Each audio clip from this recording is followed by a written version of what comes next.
Assalamualaikum warahmatullahi wabarakatuh. Saya Rizky Alfiat Roma dengan NIM 7211141994.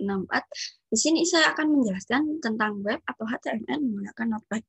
Nah, ini ada beberapa tag dalam membuat HTML. Yang pertama, HTML itu adalah Hypertext Markup Language.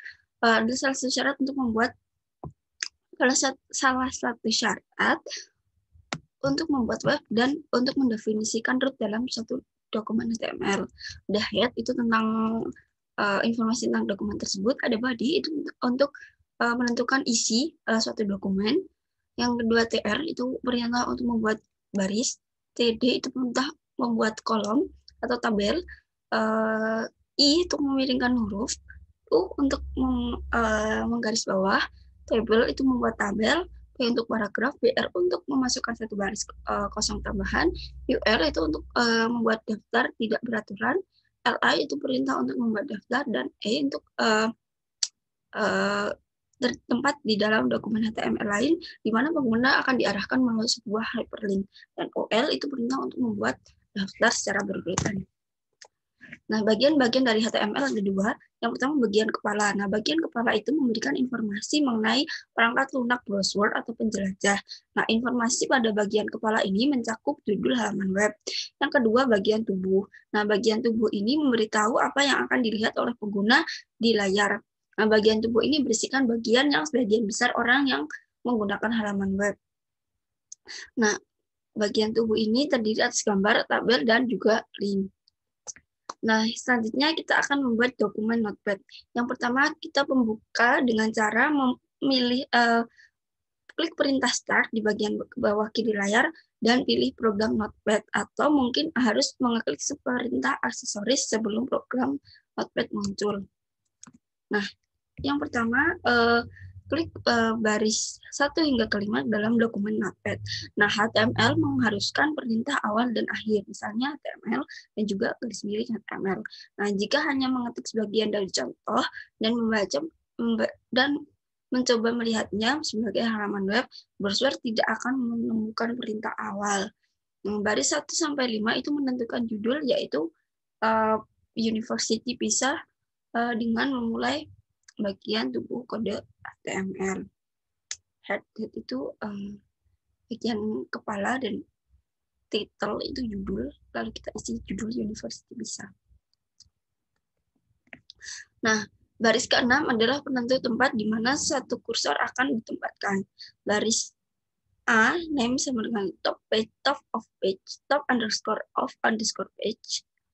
A adalah jangkar. Perintah A berarti anchor atau jangkar, yaitu tempat di dalam dokumen atau pada dokumen HTML lain di mana pengguna akan diarahkan melalui hyperlink.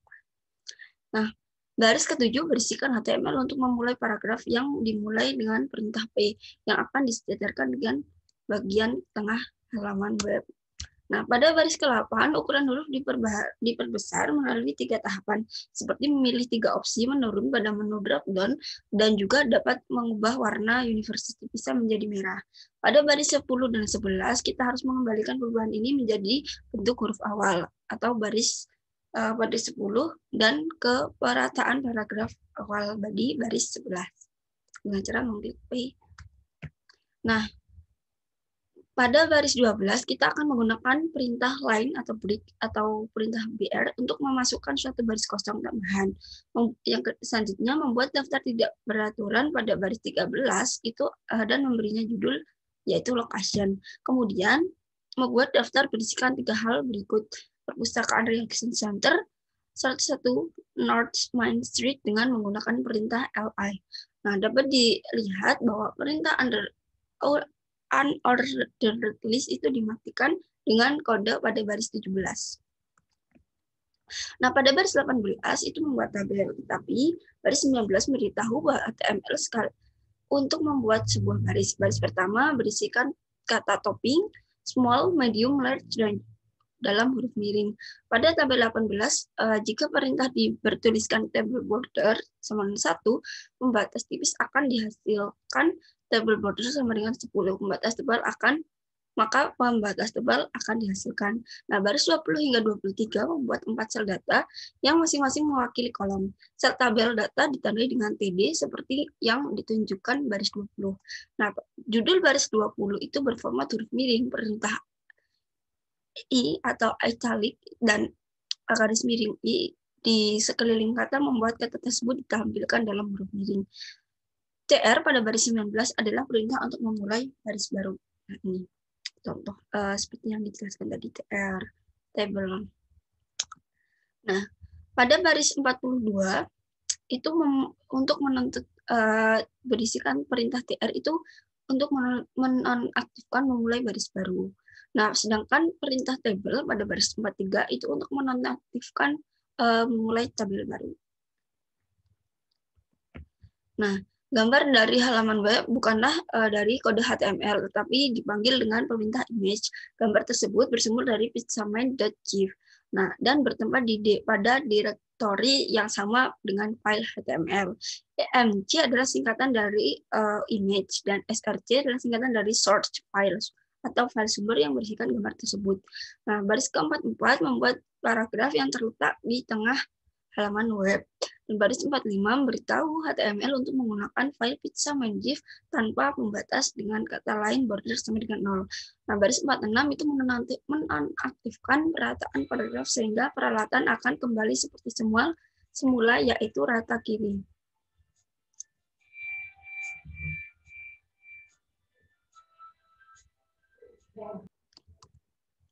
Nah, seperti ini. Ini yang sudah saya jelaskan, baris ke-44, 45, dan 46. Nah, daftar berurutan atau way order from us ditunjukkan pada baris 47 hingga 41. Nah, baris ini dimulai dengan perintah OL, why you order from us, sebagai judul daftar yang akan berurutan yang dikodekan dengan OL. Nah, selanjutnya yaitu link. Dua link yang pertama sejajar dengan bagian kanan halaman web. Baris 52 dan 54 adalah perintah awal dan akhir yang menyebabkan paragraf tersebut sejajar ke bagian kanan. Nah, 3 jenis link pada situs ini, satu ke halaman web lain, satu ke program email, dan satu ke bagian lain yang sedang dilihat. Hyperlink yang pertama, baris 53 sebagai contoh, email to johndick@company, tetapi Anda harus mengganti dengan alamat email Anda sendiri. Nah, segmen mail to memerintahkan browser web untuk membuat link dengan peranti lunak dan memasukkan johndoe@company.com sebagai alamat menerima email. Selanjutnya, fresh contact us adalah satu-satunya hal yang akan dilihat pengguna pada halaman web. Perintah anchor tetap tidak akan terlihat. Jangan lupa untuk mengakhiri perintah anchor dengan garis miring A atau sisa halaman web jika juga akan terhubung dengan program ini. Nah, ini halaman lain ke 52 hingga 53. Nah, selanjutnya hyperlink yang kedua, baris 56, yaitu situs web aktif. Contohnya http www.myschool.edu. Nah, jangan lupa memakai HTTP jika meninggalkan http:// tersebut, maka link tersebut tidak akan bekerja. Nah, selanjutnya baris ke-59 adalah hyperlink dengan poin referensi top of page karakter. Pada hyperlink top of page memberitahu browser web bahwa titik hyperlink berada di halaman web. Nah, 2 baris terakhir berisikan body dan HTML.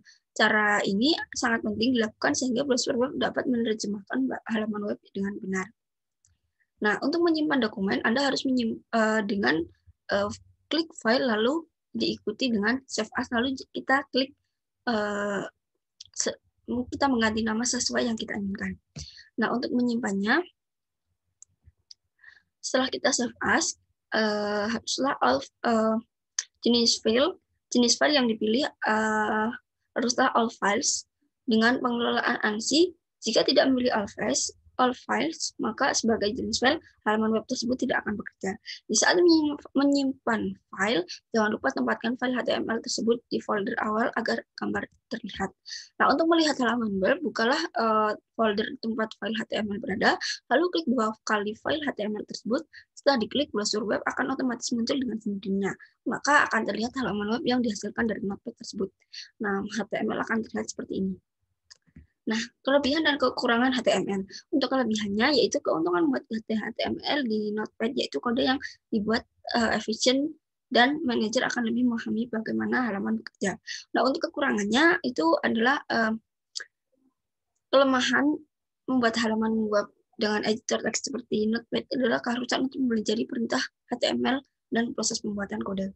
Seperti yang kita ketahui bahwa untuk akuntansi sendiri atau manajemen itu tidak diajarkan untuk membuat proses pembuatan kode, pengkodingan. Jadi kita harus mendalami ilmu teknik informatika. Nah, untuk proyek selanjutnya adalah formulir survei web atau HTML siswa. Nah, bagian-bagian contoh formulir. Nah, tombol rasio harus digunakan untuk eksklusif, di mana jumlah pilihan yang tersedia terbatas. Jika terdapat banyak pilihan-pilihan ini dapat memakan tempat yang amat banyak pada halaman web. Jika seorang pengguna dapat memilih lebih dari satu pilihan, kotak cek harus digunakan. Pada figur P4.1 menampilkan kotak cek untuk menangkap informasi bagaimana seorang siswa tinggal dan apakah siswa tersebut memiliki sebuah mobil. Nah, baris 29 dan 30 pada figur P4.2 membuat kotak cek yang nampak pada contoh. Perhatikan bahwa nama file itu berbeda pada baris 29 dan 30, sehingga masing-masing baris membuat filenya dan banyak kotak cek yang dapat dipilih. Jika kotak live on campus dipilih dengan klik mouse, maka file on akan memiliki nilai yes. Nah, ini adalah bagian-bagian contoh formulir. Nah, menu drop-down itu disebut juga kotak pilihan itu memberikan pengguna daftar pilihan yang bersifat eksklusif sehingga pengguna tersebut mengklik icon drop down. Nah, perhatikan bahwa terdapat perintah awal dan akhir untuk pilihan tersebut. Baris 33 dan juga baris 38. Nah, baris masing-masing pilihan dari daftar pilihan ini akan memiliki awal dan akhirnya masing-masing. Lihatlah baris 34. Nama file pilihan ini ada pada perintah read, tetapi nilai yang ditunjukkan oleh file ini dihasilkan oleh perintah option. File ini memiliki respon sebagai berikut: non respon atau excellent atau average dan juga upward. Pada umumnya pilihan yang pertama itu adalah daftar nilai yang ditampilkan oleh web. Nah, ini adalah contoh-contoh lain dari contoh yang disediakan di buku Raymond McLeod. Langsung saja note. Area teks memungkinkan beberapa barisan ketikan, sedangkan file teks hanya memungkinkan satu baris saja. Nah, sebuah area teks dapat menampung sederet alamat email, tetapi perusahaan dapat memecah alamat-alamat menjadi beberapa menggunakan file teks. Nah, pilihan-pilihan jenis file itu harus ditentukan oleh bagaimana perusahaan tersebut ingin menampilkan formulir tersebut dengan menggunakan informasi yang dikumpulkan. Nah, masing-masing file input memiliki paling tidak 2 karakter, sebuah nama file dan sebuah nilai. File dinamai dengan school year dengan nilainya bisa jadi FR atau SO atau JR atau juga SR. Nah, pengguna dapat melihat informasi yang ditampilkan di layar komputer, tetapi komputer mengenali nama file dan nilai yang dihasilkan dialokasikan untuk file tersebut. Nah, langsung saja kita akan membuat dokumen survei. Nah, kita harus memulai dengan menuliskan HTML, dan juga garis miring HTML. Nah, masing-masing baris di atas tersebut disebut tag. Sekali lagi, kita pakai istilah aslinya. Ada tag pembuka dan juga tag penutup. Untuk menuliskan tag penutup, cukup tambahkan dengan garis miring di depan tag pembuka. Nah, sebagian besar, tapi tidak semua tag memiliki tag penutup. Anggaplah tag ini sebagai cara kita berbicara dengan browser, atau lebih tepat memberikan perintah. Yang baru saja Anda katakan pada browser ini adalah awal dari dokumen HTML. Dan ini adalah akhir dari dokumen HTML. Nah, untuk membuat dokumen itu selanjutnya kita klik line 6 atau line sampai line ke 47. Nah, formulir ini tidak jauh berbeda dengan proyek-proyek sebelumnya. Perbedaan yang paling signifikan pada baris 6 dan 47 adalah kode HTML yang digunakan untuk membuat formulir tersebut. Jadi, itu hampir sama yang sudah saya jelaskan di awal, bagian-bagian dari formulir yang sudah dicontohkan di buku Raymond McLeod. Nah, ingatlah bahwa baris bernomor pada figur ini hanyalah berfungsi sebagai titik referensi. Nah, bagian tersebut tidak akan muncul dalam file kode HTML untuk halaman web. Perintah from atau garis miring from memberitahu browser untuk mencatat informasi dari pengguna. Tanpa perintah ini, untuk memulai dan mengakhiri formulir, halaman web tidak akan mencatat informasi dari pengguna. Nah, Selanjutnya ini adalah file kotak informasi adalah bagian dari sebuah tabel. Nah, dari figur P4.3 kita dapat melihat bahwa kontak informasi berada dalam sebuah tabel. Nah, kolom yang pertama itu memberikan label untuk formulir tersebut. Nah, baris 14 dan 18 itu yaitu perintah untuk menangkap input file name dan juga email. Nah, baris 23 hingga 26 itu menampilkan pilihan untuk tingkatan kelas file atau name. File name haruslah berisi dengan tombol radio. Pada contoh ini, nama yang dicantumkan selalu school year. Salah satunya bisa dilihat pada baris 23, yaitu sebuah tombol radio berisikan kata freshman. Nah, perhatikan 4 fitur penting mengenai baris 23, jenis file, nama file, nilai file, dan juga fakta bahwa pilihan ini sudah memiliki tanda cek dari awal. Nah, jenis file radio ini menyebabkan browser web memberi lingkaran yang dapat dimasukkan dengan sebuah klik mouse. Nah, perhatikan value pada baris 23. Ketika lingkaran sebelum freshman dipilih, komputer akan memasukkan nilai FR pada file school year. Nah, pengguna halaman web itu melihat freshman, tetapi browser melihat FR ketika lingkaran tersebut dipilih. Nah, selanjutnya untuk menyimpan halaman dokumen, Anda harus menyimpan halaman dokumen sebagai file HTML. Nah, jadi setelah dokumen di awal Notepad adalah dokumen teks, maka dan txt file txt secara otomatis akan ditambahkan ke dalam file jika file tersebut disimpan dalam bentuk teks. Nah, browser web tidak akan menerjemahkan jenis dokumen tersebut. Jadi ekstensinya tiap dokumen, tiap aplikasi atau software yang kita gunakan itu akan berbeda. Nah, untuk melihat halaman dokumen itu bisa dilihat dengan cara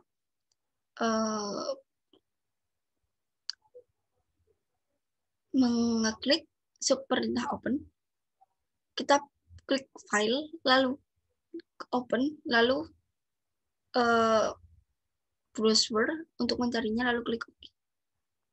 Jadi walaupun Anda dapat memeriksanya apakah halaman tersebut bekerja dengan baik atau Anda tidak harus menutup program Notepad. Nah, program ini dapat tetap dibuka ketika Anda melihat file Anda dengan browser web. Dan pilihlah kata file seperti yang saya katakan tadi. Nah, itu saja yang dapat saya sampaikan. Apabila banyak kekurangan, saya mohon maaf. Dan bila ada pertanyaan, bisa langsung ditanyakan ke email saya. Sekian, wassalamualaikum warahmatullahi wabarakatuh.